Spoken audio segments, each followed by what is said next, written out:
नागपूरच्या solar exclusive कंपनीत भीषण स्फोट, 6 महिलांसह 9 जणांचा मृत्यू. स्फोटाची चौकशी करणार फडणवीसांची घोषणा. मृतांच्या नातेवाईकांना राज्य सरकारकडून 5 लाखांची मदत. अजून म्हातारा झालो नाही, लय भारी लोकांना सरळ करण्याची माझ्यात ताकद. शरद पवारांचा वयाच्या मुद्द्यावरनं अजित पवारांवर पुन्हा निशाणा. पुण्यात महिलेच्या भोंदूगिरीचा प्रकार उघड. परीक्षेत अपयश आलेल्या तरुणाला पाय धुतलेलं पाणी प्यायला लावून 1.5 लाखांचा गंडा. अंनिसकडून भांडाफोड.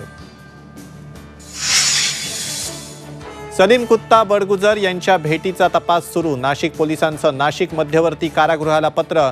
गुन्हे पथक येरवडा जेलमध्ये सलीम कुत्ताची करणार चौकशी. ठाण्यातील प्रिया सिंग हल्ल्याप्रकरणी एसआयटी स्थापन. IAS अधिकाऱ्याचा मुलगा अश्वजित गायकवाडसह मित्रांची होणार चौकशी.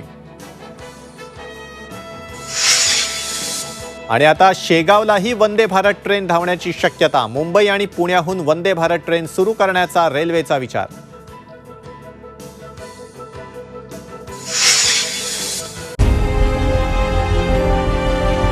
विकासाचा ध्यास म्हणजे